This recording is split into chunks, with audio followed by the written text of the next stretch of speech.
अस्सलाम वालेकुम, आप देख रहे हैं प्रोग्राम खबर ये है। मैं हूं शाजिया ज़ीशान। प्रोग्राम में मेरे साथ हैं सईद काजी और समी इब्राहिम। नाजरीन, बदतरीन लोड शेडिंग ने आवाम का जीना मुहाल करके रख दिया है। पंजाब में सूरत हाल कुछ ज्यादा ही खराब है। बढ़ती हुई लोड शेडिंग की वजह से पंजाब में हफ्तावार 2 छुट्टियों का ऐलान किया गया है। क्या ये लोड शेडिंग का मौसर हल है? और उधर PSO ने फर्नेस ऑयल के लिए 70 अरब रुपए मांगे हैं और अगर ये रकम ना मिली तो ये बहरान शदीद सूरत इख्तियार कर सकता है। आखिर इस मसले का हल क्या है, हम इस पर बात करेंगे। दूसरी जानिब तहरीक इंसाफ ने अपने इंतखाबी मंशूर का ऐलान कर दिया है, जिसमें लोड शेडिंग 2 से 3 साल और करप्शन 90 दिन यानी 3 महीनों में खत्म करने का कहा गया है। मंशूर में और भी बहुत से वादे किए गए हैं। क्या ये वादे इक़्तिदार तक पहुंचने के लिए हैं या हकीकत में इन्हें पूरा भी किया जाएगा, इस पर बात करेंगे। और इसके साथ ही हम नजर डालेंगे मुख्तलिफ सियासी जमातों के आपस में मेल जोल और राबतों पर। कौन किसके साथ इत्तेहाद बनाएगा, कौन किसको मना पाएगा, इस पर बात करेंगे। और हम बात करेंगे कराची में दहशतगर्दों ने अपनी हिकमत अमली तब्दील की है और इनकी कार्रवाइयों का जो निशाना है रेंजर्स और पुलिस एहलकार बन रहे हैं। पिछले 1 महीने से ये ट्रेंड चेंज हुआ है। पुलिस और रेंजर्स पर ये हमले क्यों किए जा रहे हैं और कराची में गुज़श्ता 1 माह में रेंजर्स पर हमले कितने हुए, इस पर हम आज बात करेंगे, अपने नुमाइंदे से बात करेंगे। लेकिन गुफ्तगू का आगाज हम करेंगे मुल्क में जारी बदतरीन लोड शेडिंग से। आखिर इस लोड शेडिंग की वजूहात क्या है? फर्नेस ऑयल के लिए जितने पैसे चाहिए वो मिल क्यों नहीं रहे, क्या मिल पाएंगे? बात करेंगे। हमारे मुख्तलिफ शहरों में नुमाइंदे हमारे साथ हैं। इस्लामाबाद से मियां शाहिद हमारे साथ होंगे, लाहौर से हमें ज्वाइन करेंगे जाहिद आबिद और फैसलाबाद से हमारे साथ होंगे गुलाम मोहिउद्दीन। सबसे पहले इस्लामाबाद चलते हैं मियां शाहिद के पास। मियां शाहिद, सबको पता है कि पंजाब में बहुत ज्यादा लोड शेडिंग हो रही है, मुल्क के और भी बहुत से शहरों में लोड शेडिंग जारी है। फर्नेस ऑयल के लिए 70 अरब रुपए मांगे हैं PSO ने। क्या वजारत पानी और बिजली इतनी रकम अदा करने की अहल है? क्या इतनी रकम मिल सकती है PSO को?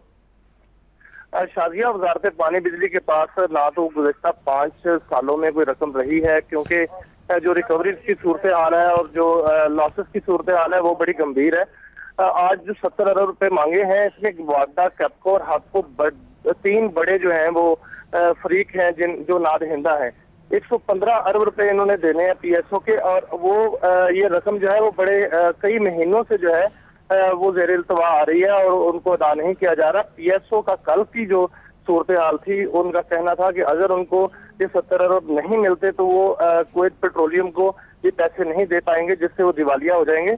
अगर वो दिवालिया होते हैं तो 6 माह के लिए फर्नेस ऑयल की दरामद रुक जाएगी, क्योंकि एक दफा अगर LC उनकी लेटर ऑफ क्रेडिट जो है वो डिफॉल्ट कर गया तो 6 माह तक जो है वो ऑयल की इंपोर्ट रुक जाएगी। मियां शायद आप एक बड़े अरसे से इस पे नजर रखे हैं और आप बहुत सारी डिटेल जानते हैं। मेरा सवाल आपसे बड़ा सादा है।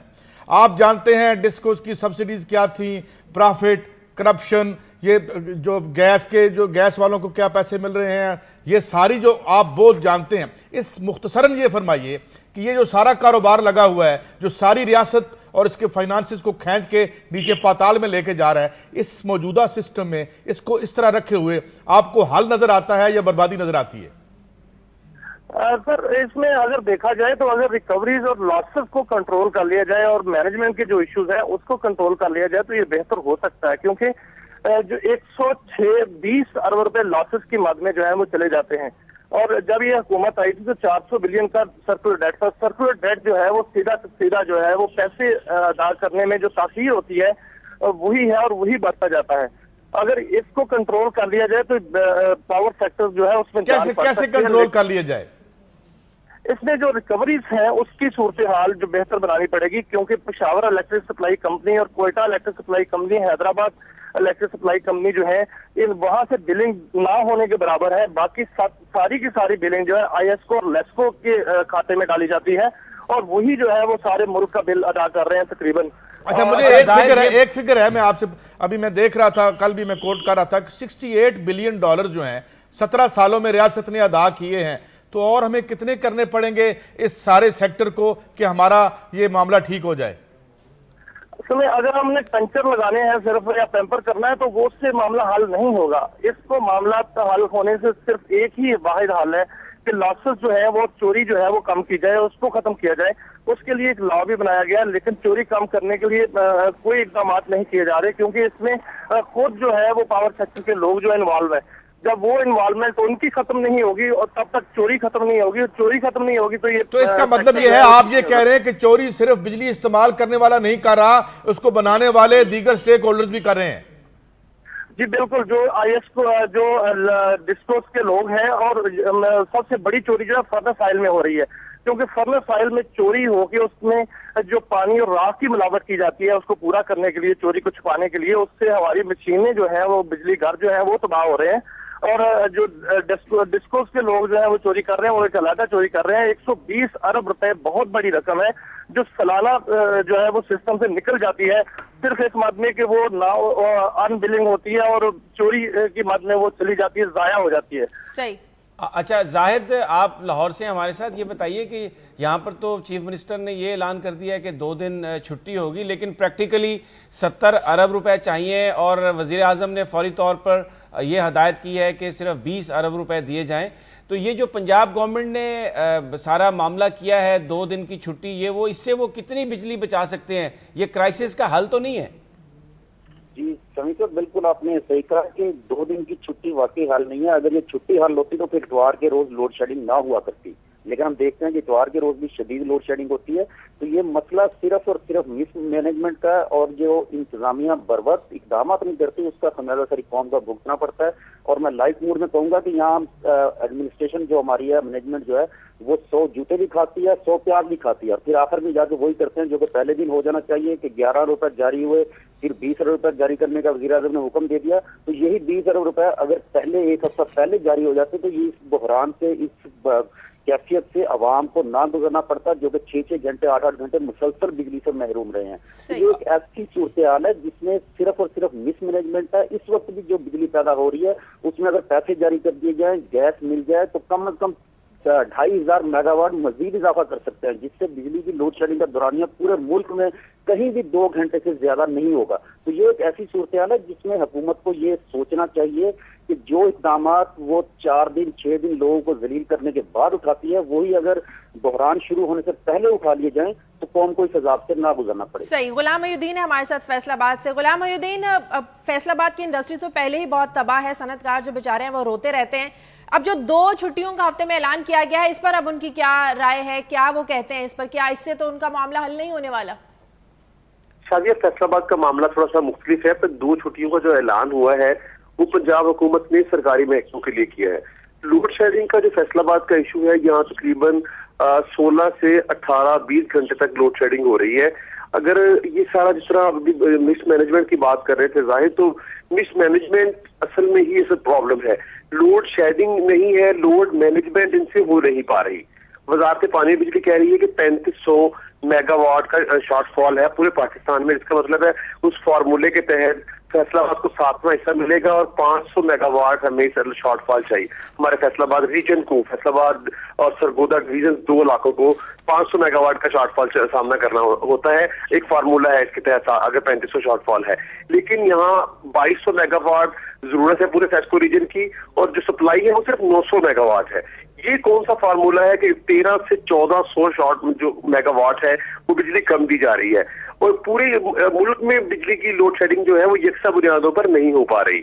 अगर फैसलाबाद में 15-16 घंटे की लोड शेडिंग है तो पूरे मुल्क में, बलोचिस्तान है, खैबर पख्तूनख्वा है, कराची में लोड शेडिंग इतनी नहीं हो रही। इसका मतलब है एक टारगेट किया जा रहा है, यहाँ इनसे लोड मैनेजमेंट नहीं हो पा रही। अगर 3500 मेगावाट को ही तकसीम करें तो फैसलाबाद क्या, पंजाब पूरे में 4 से 6 घंटे की लोड शेडिंग ज्यादा से ज्यादा होनी चाहिए। यहाँ तो वजारत पानी बिजली झूठ बोल रही है कि शॉर्टफॉल बहुत ज्यादा है, यहाँ पे उसको तकसीम नहीं किया जा रहा। और दूसरी जो अहम बात यहाँ है, फर्नेस ऑयल की जो बिजली पैदा हो रही है उसका इशू भी ये इतना बड़ा नहीं है। 20 अरब रुपए से जो ये हल नहीं होगा। गैस की जो असल में इशू है, गैस की जो सप्लाई है, अब अप्रैल की वजह से तो तमाम जो है गैस स्टेशन जो है, गैस हाउसेज जो है, वहां से भरपूर तरीके से गैस मिल रही है। मासाए तकरीबी कार्रवाई जो हो रही है उसकी वजह से वो भी बहुत कम है। 80 जो आखिरी तकरीबी कार्रवाई हुई है जिसकी वजह से जो NMCF तकरीबन वो 1000 NMCF का फर्क पड़ा था। उसका मतलब ये है कि 800 से 700 मेगावाट जो है बिजली कम पैदा हुई। इतना कम लोड शेडिंग का दौरानिया इतना नहीं बढ़ना चाहिए था। ये इनसे मैनेजमेंट नहीं हो पा रही वजारत पानी बिजली की लोगों से, और सिर्फ पंजाब को बाकायदा तौर पर टारगेट किया जा रहा है। इसकी भरपूर तरीके से पंजाब हुकूमत पहले थी, या जो अब निगरान हुकूमत है वो मरकज में या वजारत पानी बिजली में जो लोग बैठे हैं उनको बावर नहीं करा पा रही। कैसे मुमकिन है कि दूसरे जो सनती इलाके पंजाब के अलावा जो दीगर शहरों के सनती शहर है वहां पर 4 घंटे से ज्यादा किसी शहर में लोड शेडिंग नहीं है। फैसलाबाद, लाहौर, मुल्तान, सियालकोट और जितने इंडस्ट्रियल एरियाज है वहां कल जो हमने नोट किया गया है 16.5 घंटे औसतन बिजली बंद हुई है। सही, और सबसे सही, अहम बात बिल्कुल। पूरा टाइम लेना चाहता हूँ आपसे, सिर्फ 30 सेकंड। उन्होंने नोटिफिकेशन जारी किया है रात के 6 से 12 तमाम बड़ी टेक्सटाइल मिल्स को बिजली मुस्तकिल बंद रहेगी, यानी एक शिफ्ट को। और ये वो उन मिल्स के लिए ऑर्डर हुआ है जिनके पास कम से कम मुलाजमीन की तादाद एक मिल में 5000 से ज्यादा है और 1900 मिल्स के लिए ऑर्डर जारी कर दिए गए हैं। ठीक है, बहुत शुक्रिया। फैसलाबाद से मोहिउद्दीन, इस्लामाबाद से मियां शाहिद और लाहौर से हमारे साथ जाहिद आबिद है। ब्रेक का वक्त है प्रोग्राम में, ब्रेक के बाद आएंगे तो इसी पर बात करेंगे।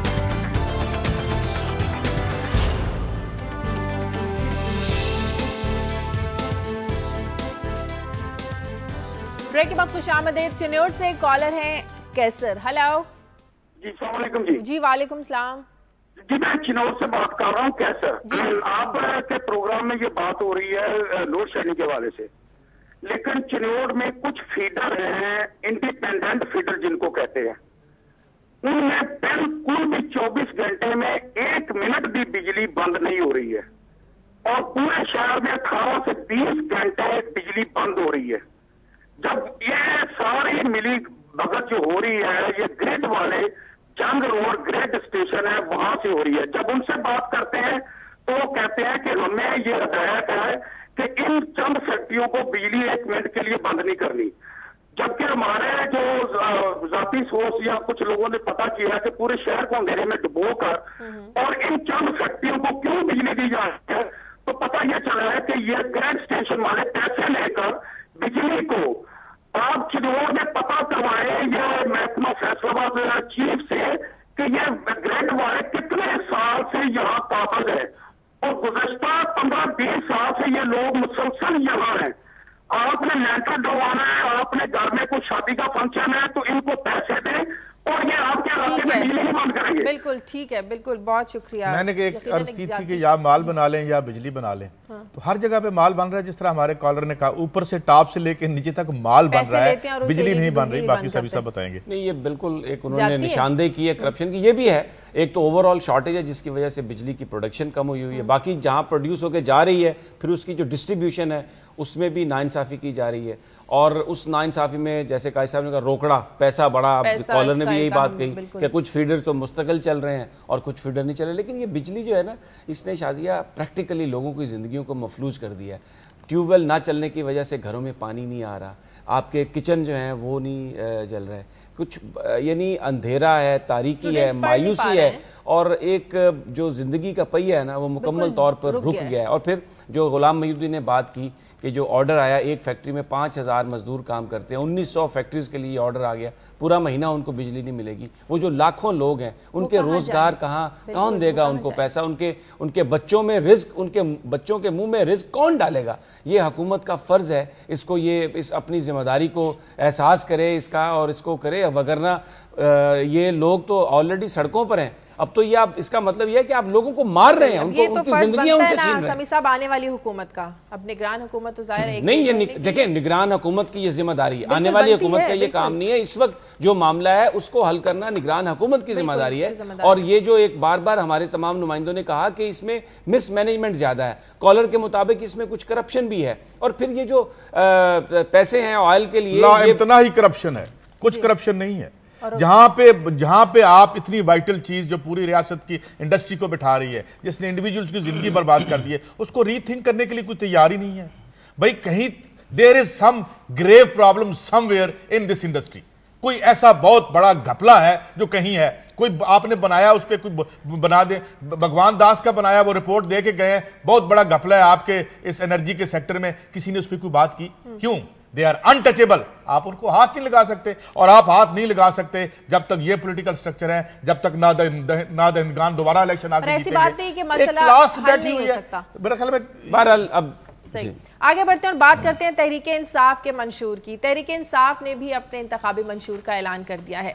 मंशूर में जो वादे किए गए हैं, क्या वो पूरे होंगे या ये महज इक़्तिदार की दौड़ में शामिल होने की सिर्फ एक कोशिश है? बात करेंगे हमारे नुमाइंदे टिका खान सानी से। टिका खान सानी, मंशूर में यकीनन लोगों के लिए तो बड़ी बड़ी बातें की गई हैं कि 2 से 3 साल में लोड शेडिंग खत्म कर दी जाएगी, रोजगार दिया जाएगा, और बहुत अच्छी बातें की गई। अब ये बताइएगा कि क्या तासुर है कि तहरीक इंसाफ भी सिर्फ वादे करती हुई नजर आएगी या लोगों के दिलों में वाकई पूरा उतरने की कोशिश करेगी?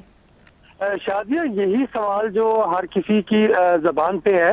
ये कल इमरान खान से भी, और शेरी मजारी जो कि इमरान खान की तर्जुमान है, फरदौस शमीम नकवी जिसने ये मंशूर पेश किया और तैयार किया, इन सबसे ये सवालात किए गए और उनका ये कहना था कि तहरीक इंसाफ ने आज तक जो वादा किया है, जो रिफॉर्म्स लाने का वादा किया था, वो तमाम रिफॉर्म्स लेके आई तहरीक इंसाफ। अगर तहरीक इंसाफ ने जलसों का वादा किया तो उसको करके दिखाया। कोयटा में सिक्योरिटी के हवाले से सूरत हाल जो है वो क्लियर नहीं थी, इसके बावजूद कोयटा में लॉ एंड ऑर्डर की इतनी बुरी सूरत हाल में भी जलसा किया। इसके साथ ही उन्होंने ये कहा कि हम इस मंशूर को इसलिए लेके आए हैं कि इसको काबिल अमल बनाया गया, और ये काबिल अमल बनाया जा सकता है। उनका ये कहना था कि मुकामी हुकूमतें 90 दिन में हम वादा कर रहे हैं और हम करके दिखाएंगे। एहतसाब का अमल, इमरान खान का ये कहना था कि अगर 90 दिन में अगर छोटा या बड़ा एहतसाब जो है ये शुरू नहीं किया जा सकता, अगर करप्शन खत्म नहीं की जा सकती तो इसको फिर बिल्कुल नहीं खत्म कर सकते। इसके अलावा उनको ये कहना था कि बिजली का जो हमने वादा किया है कि 2 से 3 साल, यानी उनका मैक्सिमम टाइम जो है वो 5 साल का है कि 5 साल में मुकम्मल तौर पे लोड शेडिंग का खात्मा हो जाएगा। उनका ये कहना था कि हमने एक बिजली घर में जाके दौरे किए, जायजा लिया, उसके बाद ये होमवर्क मुकम्मल करने के बाद ये दावा कर रहे हैं। और जो उन्होंने बड़े बड़े महलात की बात की, जो सरकारी दफातर हैं, जैसे गवर्नर हाउस है, ऐवान सदर है, ऐवान वजीर आजम है, ये तो उनका पहले से नारा था कि हम इनको अवाम के लिए, पब्लिक के लिए कारआमद बनाएंगे, इन दफातर को जामियात बनाएंगे, और कई ऐसे दफातर हैं जिनको बलडोज करके वहाँ हम प्ले ग्राउंड बनाएंगे ताकि किसी का तो फायदा हो। 1 या 2 बड़ी शख्सियात उसमें काबिज होती हैं और यहाँ वो सियासी मरकज बन जाते हैं। इसके अलावा जो प्लाटों की सियासत हो रही है पाकिस्तान में, वो भी उनका ये कहना सही दुरुस्त था कि प्लॉट जो है वो अच्छा, टिका खान ये बताइए कि उन्होंने 5 सेक्टर्स की बात की जिसमें हेल्थ था, एजुकेशन, करप्शन और एनर्जी के हम इसमें इमरजेंसी लगाएंगे। मेरा सवाल आपसे ये है, इंस्टीट्यूशनल रिफॉर्म्स हैं, मेरा आपसे सवाल ये है कि वो उन्होंने कुछ ये बात की कि वो बजट का कितना हिस्सा इसके लिए एलोकेट करेंगे, क्योंकि हर बंदा यही गुफ्तगू करता है कि हम ये करेंगे, लेकिन कौम ये जानना चाह रही है कैसे करेंगे। जी समीर इब्राहिम साहब, ये सेहत के हवाले से उनका ये कहना था कि हम 5% तक ये बजट बढ़ाएंगे, चूंकि टैक्स रिफॉर्म जब लाई जाएगी, जब FBR को आजाद किया जाएगा। ये पहली दफा ऐसी बात हो रही है कि FBR के ऊपर टिका खान, आपने कहा कि 5% बढ़ाएंगे, 1800 रुपए सालाना खर्च किए जा रहे हैं, उसमें अगर 5% का इजाफा हो तो वो क्या 2000 हो जाएगा? उससे हेल्थ में क्या बेहतरी आएगी? नहीं, यकीनन जो उनकी हेल्थ पॉलिसी थी, अलग से उन्होंने हेल्थ पॉलिसी अनाउंस की थी, वो तो उसमें ये हिस्सा था कि बीमारियों का जो फैलाव है इसको रोका जाएगा। नहीं, किस तरह, क्या हम बीमारियों से इल्तमास करेंगे कि ना फैले? मैं हजूर आपसे ये पूछना चाहता हूं, उन्होंने लिखा है प्राइमरी एजुकेशन और हेल्थ हम फ्री करेंगे, वो पहले ही फ्री है, मतलब वो अगर अमली तौर पे है या नहीं, मगर रियासत कहती है फ्री है। अस्पतालों में जितनी फ्री है, सरकारी अस्पताल में जाके देख लें। बात यह है कि ऐसा तो ये तो रिफॉर्मिस्ट एजेंडा लगता है, इसमें तो कोई ऐसा बड़ा मेजर उन्होंने नहीं दिया। प्ले ग्राउंड बना दें, अगर गवर्नर हाउस का प्ले ग्राउंड बन गया तो क्या सेहत मिल जाएगी? तो कॉस्मेटिक ज्यादा नहीं लगता आपको बनिस्बत रियल चेंजेस के? बिल्कुल 2 सेक्टर्स ऐसे हैं जिसको इन्होंने बिल्कुल इग्नोर किया है अपने उसमें। 5% अगर से बढ़ा देंगे, बहुत अच्छी पॉलिसी है कि बीमारियों को फैलाव को रोकना जो है ना, ये बहुत अच्छी स्ट्रेटेजी है। कम्युनिकेबल डिजीजेस को हम अवेयरनेस से ही कंट्रोल कर सकते हैं, तो उनका मकसद ये है कि अवेयरनेस फैलाएंगे। लेकिन जो उनका मंशूर का हिस्सा था, जो उन्होंने बाकायदा एग्रीमेंट कर चुके हैं, वो 21 पार्टियों ने एक डिक्लेरेशन पे साइन किए थे, ठीक है, हम पोलियो के खात्मे के लिए काबिज करेंगे। लेकिन इस रिफॉर्म्स में या इस जो मंशूर में पोलियो के हवाले से तो जिक्र तक नहीं है उनका। बिल्कुल बिल्कुल सही। और इस सारे काम के लिए एक मजबूत टीम की जरूरत है, जो उन्होंने कहा कि 65 वजारतें खत्म करके वजारतें लेके आएंगे। बहुत शुक्रिया आपका। थोड़ी सी मुझे इजाजत दें। देखिए, उन्होंने कहा जी हम टैक्स नेट वसी करेंगे, टैक्स नहीं लगाएंगे। यहाँ पे वेल्थ टैक्स है, कुछ लगा नहीं सकता माइकल लाल। ये जितनी बड़ी 20 करोड़ की 2 अरब की प्रॉपर्टी है उस पर टैक्स नहीं। फिर आपके स्टॉक एक्सचेंज में जो इन्वेस्टमेंट्स हैं उस पर टैक्स नहीं। वो कहते हैं हम जी, बेसिकली ये मैसेज है कि स्टेटस को ही वो कर रहे हैं। वो कह रहे हैं मैं इस 1902 की जो गाड़ी बनी है इसके इंजन में कुछ पुर्जे। बात यह है कि यहाँ इस वक्त आपको सर्जरी चाहिए। आपका एनर्जी सेक्टर बैठा हुआ है, आप एक एब्स्ट्रैक्ट टर्म्स में बात कर रहे हैं, हम आके करप्शन खत्म कर देंगे। भाई करप्शन खत्म, तो फिर मुझे वही मैक्सिको की उस खातून का इंटरव्यू याद आ जाता है, एक लाइन का, जिसमें उसने कहा कि एक अंडरवर्ल्ड की औरत को बीबीसी के नुमाइंदे ने पूछा कि क्या ड्रग ट्रेड खत्म हो सकता है। उसने कहा हाँ जी खत्म हो सकता है, मगर इसके लिए मैक्सिको की हुकूमत को खत्म करना पड़ेगा। So it's a huge task, huge. $5 billion तो अगर ये पीटीआई की गवर्नमेंट आती है जिसको दरकार होंगे IMF और वर्ल्ड बैंक से, उन $5 बिलियन की कीमत कौन अदा करेगा? क्या ये टैक्स लगाएंगे रिच एंड माइटी को जिनके दरमियान बैठे हुए हैं, या ये बिजली की कीमतों में इजाफा करेंगे? कुछ तो करना पड़ेगा ना, कहीं से पैसे लाने पड़ेंगे। मेरे ख्याल में इट वाज वेरी स्केची, और इसमें उन्हें आए वो करें, और मेरी दुआ और मेरी ख्वाहिश है कि वो इसको दुरुस्त कर सके। मगर जो उन्होंने तरीकाकार हमें बताया है उसमें कोई मुझे ज्यादा आपको चेंज नहीं लगा। जी समी साहब, देखिए बात इनकी सही है। बेसिकली असल इमरान खान साहब ने जो लोगों की उनसे उम्मीदें भी बहुत हैं, तवक्कुआत हैं। अभी तक जैसे हमारे नुमाइंदे बता रहे थे उन्होंने जो वादे किए अपनी पार्टी के हवाले से वो पूरे भी किए। बिल्कुल किए। सवाल इस वक्त ये है कि जो पाकिस्तान को चैलेंजेस दरपेश हैं, लोग चाहते हैं कि आप उनको उनका हल बताएं। ये कहना काफ़ी नहीं है कि मैं इसको ख़त्म कर दूंगा, मैं इसमें इमरजेंसी लगा दूंगा। मिसाल के तौर पर जैसे ये काजी साहब ने बात की कि आपको $5 बिलियन आपने IMF को वापस करने हैं, आपका बजट बल्कि लेने हैं, अभी जाके लेने भी हैं। आपके पास इशू नहीं है, तो आप एक बिल्कुल अपना लाहेअमल बताएं कि जनाब ये जो हमारा बजट है हम इसको इस तरीके से खर्च करेंगे। और फिर वो जो कहते हैं ना करप्शन करेंगे, भले वो जो समझते हैं कि इतनी करप्शन हो रही है वो प्रोजेक्टेड मनी उसमें शामिल करें, लोगों को एक बाकायदा हल बताएं। अब ये कह देना कि जनाब 2 साल में हम लोड शेडिंग खत्म कर देंगे, जबकि जो प्लानिंग कमीशन है वो ये कहता है कि अगर सारे जो प्रोजेक्ट्स हैं ये कंप्लीट भी हो जाएं तो भी 5 साल 2019 तक आप लोड शेडिंग को खत्म नहीं कर सकते। तो ये कॉन्फ्लिक्ट है।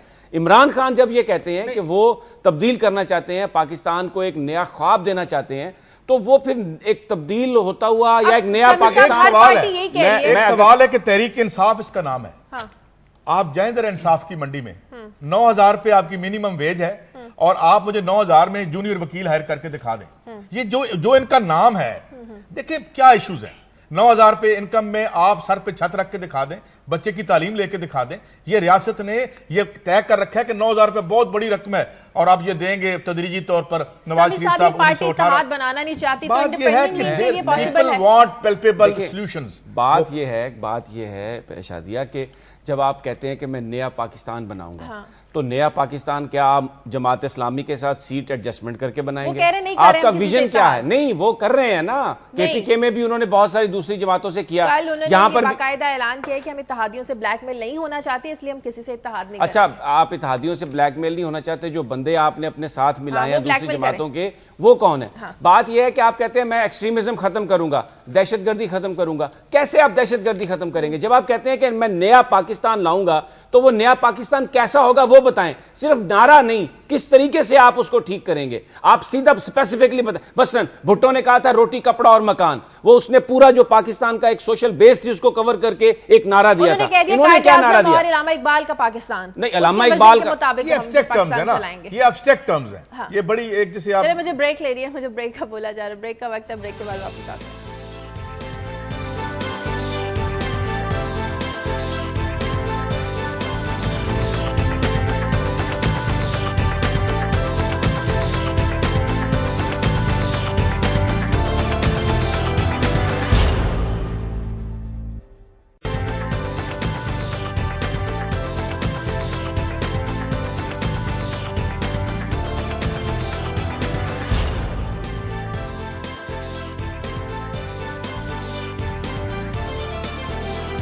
ब्रेक के बाद खुशामदीद। हम बात कर रहे हैं तहरीक इंसाफ के इंतखाबी मंशूरगी के वादों पर पूरा उतर पाएंगे या नहीं। समी साहब, आप कह रहे थे कि इत्तेहाद वो करेंगे, लेकिन कल उन्होंने काम नहीं मैं सिर्फ इतनी बात कह रहा हूं कि अभी तक जो इमरान खान का क्रेडिबिलिटी लेवल है वो दूसरे तमाम सियासी रहनुमाओं से ज्यादा है, लेकिन फिर भी लोग इस वक्त इस कदर शदीद मसाइल में घिरे हुए हैं कि लोग मसले का हल चाहते हैं ब्लैक एंड व्हाइट में, ताकि आप एक अपना वादा उसको करें। अब आप जो आपके पास बजट में पैसे नहीं है, आप उसको कैसे पूरा करेंगे? सीधी बात बताएं। आप ये कहें कि जनाब इतनी इनकम जिसकी है मैं उसको टैक्स लगाऊंगा, आप ये कहें कि जनाब जो ज़राअत वाले लोग हैं उन पर मैं इतना टैक्स लगाऊंगा, क्योंकि इस वक्त टोटल 85 मिलियन वोटर है पाकिस्तान का, उसमें शायद 25 मिलियन जो है वो यूथ हैं, तकरीबन 30%। वो बहुत ज्यादा इमरान खान पर डिपेंड कर रहे हैं, उसमें फर्स्ट टाइम वोटर भी हैं। इमरान खान का ग्राफ उनमें बहुत ज्यादा है, लेकिन अपनी इस पॉपुलैरिटी को हकीकत में तब्दील करने के लिए ये जो रेटरिक है, ये जो नारेबाजी है, वो तो दूसरी सियासी बातें भी कर रहे हैं। एक प्रॉपर आप पूरा एक प्रोग्राम दें। आप कहते हैं जी मैं बेरोजगारी खत्म कर दूंगा, 20 लाख मैं मुलाजमतें दूंगा। भाई कैसे देंगे? इंडस्ट्री को आप क्या देंगे? तो ये आप स्पेसिफिकली खुल के, जो मैंने ब्रेक पे जाने से पहले बात कर रहा था, उस वक्त 70 में जब भुट्टो ने ये कहा कि मैं रोटी, कपड़ा और मकान दूंगा, उसने लोगों के दिलों को टच किया। लोगों को वो चीजें चाहिए थी। अभी भी लोगों को बिजली चाहिए, लोगों को रोजगार चाहिए, लोगों को सिक्योरिटी चाहिए, प्रोटेक्शन चाहिए। आप खुलकर बयान करें कि आप क्या करें। ये कोई तरीका नहीं है कि आप कहें मैं ग्राउंड बना दूं। लगता है कि हर मामला जो है वो बिजली से जुड़ा हुआ है, रोजगार आप तब देंगे जब तमाम मामला जुड़े हुए हैं ना। तो सिर्फ हम ये कह रहे हैं कि अगर वो एक पूरा अपना एजेंडा जो जिसको उन्होंने इंप्लीमेंट करना है वो सामने उसको खोल दें, तो इससे उनकी क्रेडिबिलिटी में इजाफा होगा। कंटेम्परेरी मिसाल देते हैं। यूको शेवज ने वादा किया था मकान का, 21 मिलियन की आबादी है, 7 लाख मकान बना के लोगों को दे दिए। और इसी ग्लोब में हुआ, इसी ऐद में हुआ, इसी दाई में हुआ, इसी सेंचुरी में नहीं, इसी दाई में हुआ। कल की बात है। इफ इट इज पॉसिबल किसी ग्लोब के किसी हिस्से पे, तो यहां भी है। मगर बात यह कि आपको विल चाहिए, फिर आपको टकराना पड़ता है उन फोर्सेस से जिन्होंने ये सब कुछ जब्त कर रखा है। फिर आप फिर सीधी आप बात करें ना कि जनाब मैं बजट में इतने पैसे की कमी है, मैं IMF से पैसे नहीं लूंगा, FBR में इतनी करप्शन है, इतने पैसों की मैं उसको रोकूंगा, और मैं वेल्थ पे इतना टैक्स लगाऊंगा, अमीर आदमी पर इतना टैक्स लगाऊंगा, ताकि खुलकर यह पता चले कि आप अपने उस कमी को, आप अपनी वो जो फाइनेंसेस हैं वो कहां से आप लेके आएंगे। बिल्कुल। एक कॉलर है लाहौर से, जहीर। हेलो, अस्सलाम वालेकुम। वालेकुम सलाम। मैं अर्ज ये करना चाहता हूँ, हमने 65 साल वोट दे के आवे जावे दे के अपने बच्चों को क्या दिया है, लेकिन आज अगर हम तहरीक इंसाफ के मंशूर को देखते हैं तो हम तनकीद किए जा रहे हैं। लेकिन मेरी एक रिक्वेस्ट है, अगर नॉन लीग वाले एक एहसान करते हैं पंजाब पे 70, 80, 90 लाख रुपए की ये जंगला बस सर्विस की जगह यार पंजाब को सिर्फ बिजली देते थे, तो इतना एहसान होता कि 5 रुपए जा सकते थे उनके। लेकिन मैं ईमान की हद तक यकीन से ये कहता हूं कि PTI के मंशूर में इमरान जो कहता है वो सच बोलेगा, झूठ नहीं बोलेगा। अच्छा जी, मैं इनकी बात को रिस्पॉन्ड करना चाहता हूं। बिल्कुल जो आपने बात कही, इस वक्त इमरान खान की क्रेडिबिलिटी दूसरे सियासी रहनुमाओं से बहुत ज्यादा है। और आपने यह भी ठीक कहा कि शहबाज शरीफ साहब ने जो अरबों रुपए से यहां पर बस बनाई, अगर उसी रकम से कोई यहां पर पावर प्लांट लगाया होता तो हो सकता है लोड शेडिंग में कुछ कमी आ गई होती। मैं सिर्फ यह अर्ज कर रहा हूं कि इमरान खान अपना जो उनका मंसूबा है उसकी तफसीलात से लोगों को आगाह करें, ताकि उनकी जो क्रेडिबिलिटी है उसमें मजीद इजाफा हो सके और लोग उसको समझ सकें कि हाँ जनाब ऐसे ही होगा। सिर्फ इतनी बात है। मैं सिर्फ थोड़ी सी बात ऐड कर दूं। अंग्रेजी का मुहावरा है paving the way to hell with good intentions. Imran Khan की बिल्कुल इंटेंशंस पे हमें कोई बात, मगर ये जो बिजली यहां आ रही है किसी की नेक नीति की वजह से नहीं आ रही है। एक निजाम है जो इस बिजली को लेके आ रहे हो, इसे नेक नीति से चलाना चाहिए। मगर बुनियादी तौर पर किस निजाम से आप क्या तवक्कात रख के बैठे? हम उनसे कह रहे हैं हम आपके साथ हैं, आप ठीक कह रहे हैं, आए वेल्थ टैक्स लगाएं, तो फिर यहाँ के जो मुक्तदार तबके हैं उनकी आंख में आंख डालें। जो लीचेज लगी हुई हैं, जो जौंके इस रियासत का खून चूस कर इसे उन्होंने इतना बुरा इस हालत में ले आई हैं, आए उसको जिंदा करें और उनको रियासत के यानी जो इसको ड्रेन्स हैं उनको खत्म करें। तो उसके लिए आपको स्टेप्स लेने पड़ेंगे ना भाई।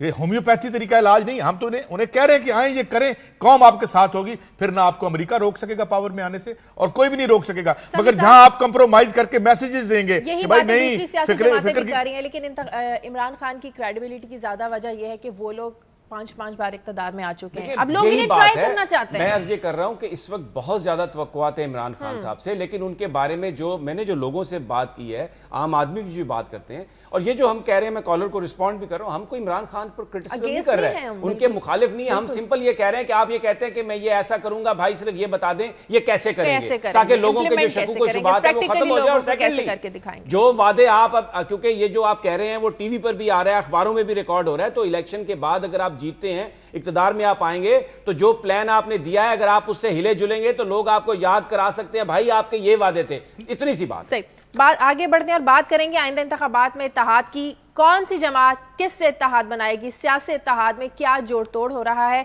समी साहब, जमात इस्लामी और मुस्लिम लीग नून के आज फाइनल मुज़ाकरात होंगे, पहले इस पर ही बात कर लेते हैं। जमात इस्लामी पूरे पंजाब में सीटें चाहती है और मुस्लिम लीग नून चाहती है उन्हें 2, 4, 6 सीटें देनी, लेकिन उनके भी फाइनल मुज़ाकरात लगता नहीं है कि आज जो है वो कामयाब हो गए। अगर कामयाब नहीं होते हैं तो इसका मतलब है कि मुस्लिम लीग नून जहां पे सीट एडजस्टमेंट करना चाहती थी वहां नए उम्मीदवार सामने लेके आएगी। देखिए, जमात इस्लामी कौमी असम्बली की 30 सीटें और सूबाई असम्बली की 60 सीटें मांग रही है। मुस्लिम लीग नून के जरा ये बताते हैं कि ऐसा कुछ नहीं मिलने वाला, उनको ऐसा नहीं मिलेगा। इसमें लियाकत बलोच साहब की एक अपनी कोशिश है, क्योंकि वो लाहौर से एक हल्के से भी वो इलेक्शन लड़ रहे हैं। बहुत सारे जमात इस्लामी के ज़ोमा का ये ख्याल है कि जिस तरीके से मामलात को हैंडल किया गया है, अगर ये तरीका ना इख्तियार किया जाता तो शायद नवाज शरीफ से आप अपनी शरायत बनवा सकते थे, लेकिन अभी ऐसा लग रहा है कि जितनी सीटें जमात इस्लामी मांग रही है उन्हें मिलेंगी नहीं, से उन्हें वो मिलने वाली बिल्कुल नहीं है। तो इसलिए मुझे नहीं लगता कि इस तरह का अलायंस कोई बन पाएगा या सीट एडजस्टमेंट होगी जिसमें जमात इस्लामी को इतनी ज्यादा सीट। चले, इसके इम्कानात तो हो गए कम।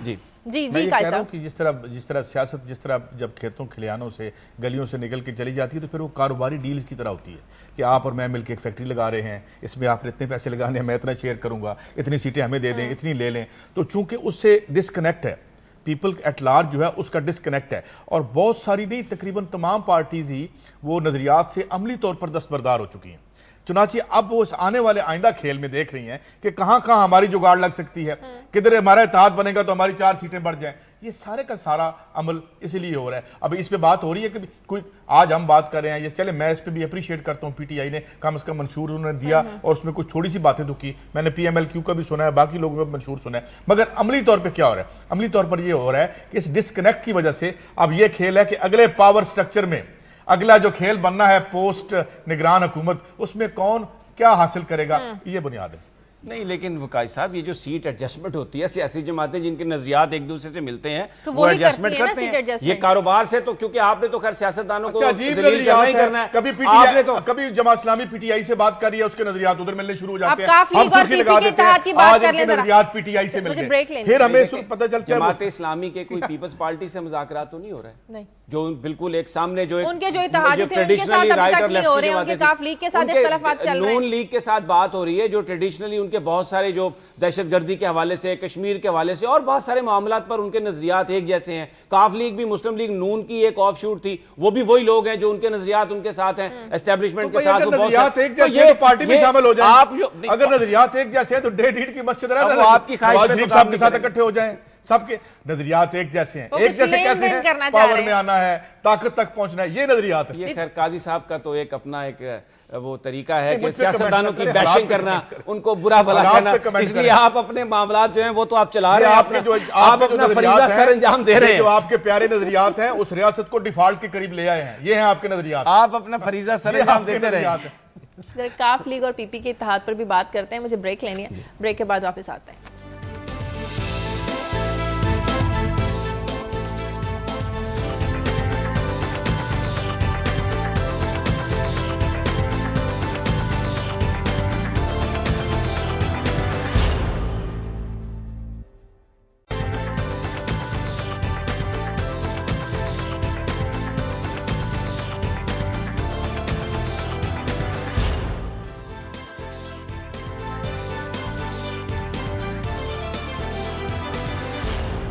ब्रेक के बाद खुशामदीद कहा जा रहा है कि पाकिस्तान पीपल्स पार्टी और काफ लीग के दरमियान जो मामलात हैं ये 18 अप्रैल तक इनमें इत्तफाक होने का जब इम्कान है, लेकिन काफ लीग को पाकिस्तान पीपल्स पार्टी से कुछ तहफ़्फ़ुज़ात है। परवेज़ इलाही कहते हैं कि पीपल्स पार्टी अपने वादों पर पूरा नहीं उतरती और खास तौर पर सभी साहब कायद साहब उन्हें शिकायत है मंजूर वट्टू और कमर जमान कायरा से ही, तो मुस्तकबिल में इत्तेहाद चलता हुआ नजर आता है। देखिए अगले चंद दिन बड़े अहम है इस हवाले से। पीपल्स पार्टी इस वक्त खासी मुश्किल में नजर आ रही है। जैसे आपने कहा काफ लीग के साथ वो 18 तक तय करेंगे। सिंध के अंदर भी शिराजी ब्रादर जो ठट्ठा में आए थे मुस्लिम लीग पीपल्स पार्टी में, उन्होंने फिर से कहा जी हम इंडिपेंडेंट इलेक्शन लड़ेंगे। नवाब शाह से एक पीपल्स पार्टी के रुकने असम्बली सूबाई अनायत रिंद वो चले गए MQM में। अख्तर जदून के हवाले से कराची में भी बात हो रही है। तो अगले जो चंद दिन हैं इसमें जैसे जैसे उम्मीदवारों की स्क्रूटनी कंप्लीट हो जाएगी, नाम फाइनल हो जाएंगे, तो खासी इसमें हलचल हमें नज़र आ रही है और बड़े अहम हो गए। लेकिन जो सूरत हाल वाजे ये अगले 5-7 दिन के बाद ही होगी कि इंतखाबी अलायंसेस किस तरीके के बने।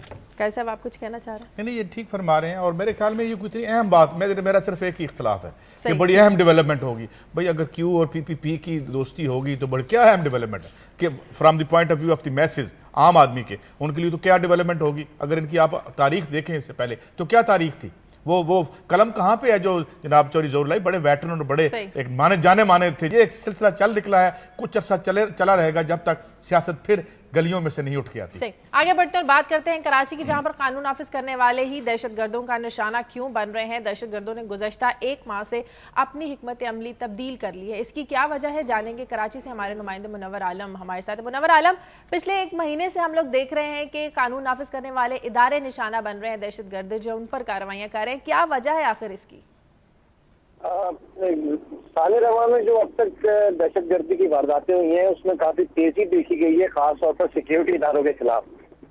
इसमें पुलिस एहलकारों की तादाद सबसे ज्यादा है। अब तक जो 3 महीने और 10 दिन गुजरे हैं, इस दौरान 40 पुलिस एहलकार अब तक जाम शहादत नोश कर चुके हैं।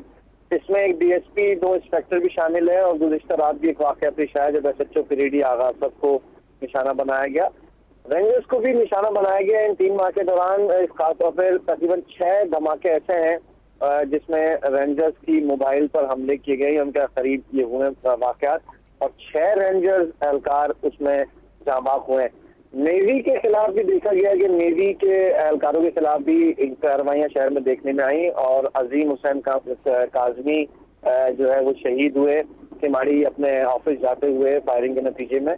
दहशतगर्दी की जो वारदातें काफी तेजी इसमें देखी जा रही है और जो वजूहात हैं उसमें खास तौर पर जो शहर में टारगेटेड ऑपरेशन किए जा रहे हैं, पुलिस की जानिब से कुछ कार्रवाइयां की जा रही हैं, रेंजर्स की जानिब से भी कार्रवाइयां की जा रही हैं, उसका रिएक्शन आएगा और वो आ रहा है उसी का रिएक्शन। जिस तेजी के साथ टारगेट ऑपरेशन किए जा रहे हैं उसके जवाब में एक जवाबी कार्रवाई है। अच्छा, ये जो इन्होंने मुनव्वर ने बात की है ना, अब ये एक स्ट्रेटेजी नई हमें देखने में आई है। गुज़श्ता कई हफ्तों से ये चल रहा है कि जो सिक्योरिटी एहलकार हैं उन पर हमला किया जा रहा है। शाजी, अगर आप याद करें तो जब सवात में मामला ख़राब हुए थे ना, तो सबसे पहले वहाँ पर भी स्कूलों को तोड़ाया ही जा रहा था, लेकिन थानों पर हमला शुरू हुआ था और जो लॉ इन्फोर्समेंट एजेंसीज हैं उन पर हमला था। ये बेसिकली एक उनको अननर्व करने की कोशिश है ताकि शहर का जो निज़ाम है लॉ इन्फोर्समेंट का, लॉ एंड ऑर्डर का, उसको मफलूज कर दिया जाए। तो ये बिल्कुल एक हमें एक सिमिलरिटी नज़र आ रही है जो वाक़यात पहले हुए थे सवात में या वादी तीरा में हो रहे हैं या जिस तरह बलूचिस्तान में या KPK में, तो वही वाक़यात अब कराची में उसी तरीके से हो रहे हैं। तो ये एक नई हिकमत अमली है दहशतगर्दों की जानिब से। अब देखते हैं आगे चलकर हुकूमत इसका कैसे मुकाबला करती है। कैसे साहब आपके पास आज की खबर? मैं एक खबर आज मैं जो आपके साथ शेयर करना चाहता हूँ वो ये है कि ये जो कल असासों की और जो टैक्सेस की तफसीलात ECP election commission of Pakistan ने डाली हैं वेब पे, इस पे बड़ी इंटरेस्टिंग चीज़ें निकल के आई हैं। इसमें मिसाल के तौर पे जो बहुत से तो ऐसे लोग हैं जिनका हमें पता नहीं, अभी नहीं डाला, शायद आज डाल दिया हो तो मुझे पता नहीं। डॉक्टर फहमीदा मिर्ज़ा साहिबा, डॉक्टर अरबाब गुलाम रहीम, इनके टैक्स की तफसील नहीं आई, मगर मौलाना फजल रहमान साहब ने जो 2012 में टैक्स अदा किया वो 44,533 रुपये था। इसके साथ उनके भाई लुत्फुर रहमान, उन्होंने कोई टैक्स अदा नहीं किया, उनकी रकम इतनी उन्होंने नहीं कमाए होंगे यकीनन। अब वज़ीर आला खैबर पख्तूनख्वा है, वो भी इस तरह से हमें कसब पुरसी के आलम में लगते हैं कि हालांकि आज़म मोती साहब के बेटे हैं और आज़म मोती साहब ने जो टैक्स उन्होंने फाइल किया है वो 17,000 रुपये है। अच्छा, अब अगर उन गाड़ियों को देखा जाए, उस तर्ज ज़िंदगी को देखा जाए, तो इसको देखें तो लगता है इनकी माली इमदाद करनी पड़ेगी, मगर इनकी ज़िंदगी को अगर हम देखें तो असफंद यारवली साहब जो हैं 80,000 रुपये इनका टैक्स है। नादिर मक्सी साहब एक नवाब फैमिली से ताल्लुक़ रखते हैं और इनके ख़ानदान के 10 लोग असम्बलियों में हैं, सिंध में भी और इधर बलूचिस्तान में भी। तो नादिर मक्सी साहब ने कोई 2,42,000 टैक्स अदा किया है, जबकि इनके भाई या अजीज़ तारक मक्सी साहब उन्होंने 3 सालों से कोई टैक्स अदा नहीं किया। इसी तरह ख्वाजा आसिफ साहब है मुस्लिम लीग नून के, बड़े एक तवील अरसे से पावर में, इनके वालिद साहब ख्वाजा सफ्तर साहब पावर में थे, चेयरमैन थे मजलिस शूरा ज़िया-उल हक की। तो इन्होंने 2010 में 27,000 रुपये टैक्स जमा करवाया। इसके बाद इन्होंने 2011 में 77,000 और 2012 में 12 लाख। इसमें लगता है 2012 में इनकी माली हालत फिर संभल गई बाद में, जब आके इन्होंने ये जमा करवाया। निसार अली खान साहब ने 77,000 से 12 लाख को एक साल में कोई अल्लाह ताला ने बहुत ज्यादा उनको वेल्थ से नवाजा है। अच्छा, आई पता नहीं कैसे है, ये नहीं पता। चौधरी निसार अली खान साहब 1,57,000 टैक्स है उनका, मगर बात यह है कि 1-1 करोड़ की गाड़ी पे ये घूम रहे हैं। अब क्या है, ये कौन सा मंशूर आएगा जो ये सारा क्रैक? अच्छा, एक बात मैं आपको रोक नहीं रहा, अक्सर जब अचानक कई लोग अमीर हो जाते थे ना, अभी देहातों में भी शहरों में भी, तो उनसे पूछे क्या हुआ, कहते मेरा प्राइस बांड निकल आया। हाँ, तो मुझे लगता है ये जो 12 लाख प्राइस बांड, एक मेंबर असेंबली ऐसी भी है जो ये कह चुके हैं कि उनका प्राइस बांड निकला, 77,000 रुपया टोटल टैक्स दिया कि जी मेरे प्राइस बांड रोज निकल आते हैं। बहरहाल मैं उस तफसील में नहीं जाता, मगर ये अगर आप देखें तो बेसिकली बात क्या है कि जहाँ पे पैसा है, जिस तबके के पास दौलत है, वो ना रियासत को टैक्स देने को तैयार है। और जो अब क्या होगा, टैक्स कहाँ से ये ले रहे हैं? वही बिजली की कीमत बढ़ा दो, पेट्रोल की कीमतें बढ़ा दो, आप CNG की कीमतें बढ़ा दो, LPG की कीमतें बढ़ा दो, अशिया खुर्दनी की कीमतें बढ़ा दो। तो ये इशू है, ये इशू डिमांड करते हैं बहुत बड़े। अब ये है कि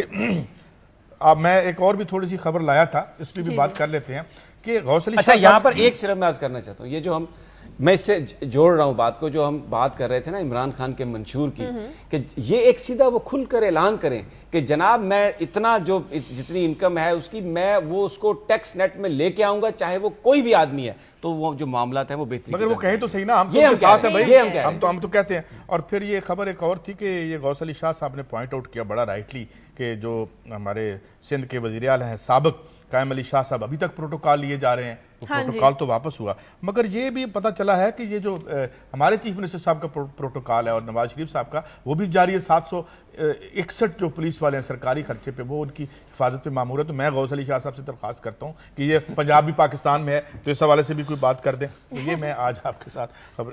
अच्छा शाजिया, हम सियासत पे बात आजकल बहुत हो रही है, लेकिन बहुत सारे दूसरे अहम इश्यूज निगलेक्ट हो रहे हैं। मैं एक रिपोर्ट देख रहा था कि यहाँ पर हमारे यहाँ हॉस्पिटल्स में वैसे तो मौत ही मिलती है, कोई आदमी जाए वहाँ पे ना कोई दवाई मिलती है, ना कोई डॉक्टर होता है, तो एक और तरीके से भी मौत वहाँ से मिल रही है। जो हॉस्पिटल का वेस्ट है ना, उसको जिस तरीके से आगे इस्तेमाल किया जा रहा है, वो अगर आपको मैं तफसीलात बताऊँ तो आपका दिल दहल जाएगा।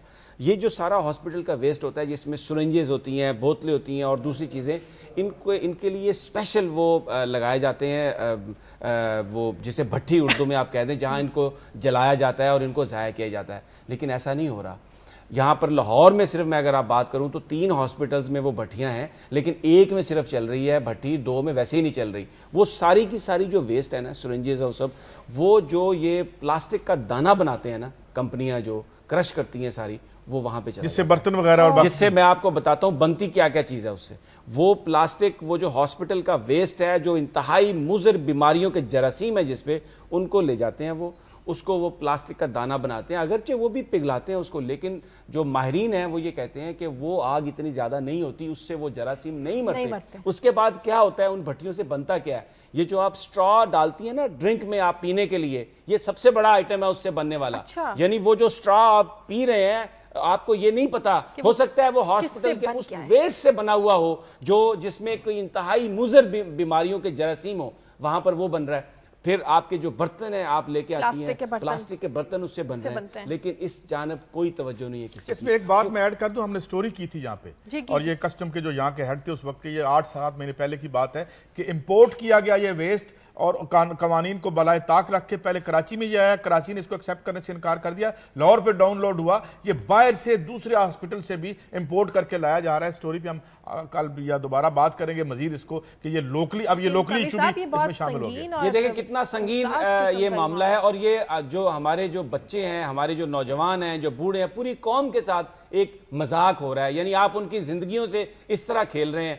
ये हैं वो मामला जिन पर जरूरत है कि पाकिस्तान की जो हुक्मरान है, शायद अल्लाह ताला इन्हें इस बात की हिदायत पहले भी सरकारी साहब ने भी इस तरह का हम लोगों ने हम ये एक स्टोरी कर चुके हैं इस पे, और कोई उस पे असर नहीं हुआ था, कोई बात, मेरी बात हुई बात। और मैं आज इसको दोबारा इसलिए लेके आ रहा हूं, मैं ये बार बार ऐसे इश्यूज, हमें अगर रोजाना भी वो इश्यूज डिस्कस करना पड़े जिनसे आम आदमी की जिंदगी बराह रास्त मुतासर होती है, बार बार हम उस वक्त तक ये बातें करते रहेंगे जब तक हुक्मरानों के कानों पर ये आवाज नहीं जाती। इंतजामिया को ये पता ना हो, अस्पताल की इंतजामिया नहीं पता है, मिली भगत है उसमें, बड़ा प्रॉफिट है, मिली भगत है, बड़ा प्रॉफिट है उसमें। और वो जो एक सिक्योरिटी के स्टैंडर्ड्स आपने अडॉप्ट करने हैं, बनाने हैं, उनको नजरअंदाज किया जा रहा है सिर्फ पैसे के लिए। सही, यकीनन एक हसास किस्म का ये मामला है, इस पर नजरसानी करनी चाहिए, इस पर नोटिस लेना चाहिए हुकूमत को। प्रोग्राम का वक्त खत्म हो गया। प्रोग्राम के लिए आप हमें फीडबैक दीजिए। खबर@दुनिया TV.tv पर इजाजत दीजिए। अल्लाह।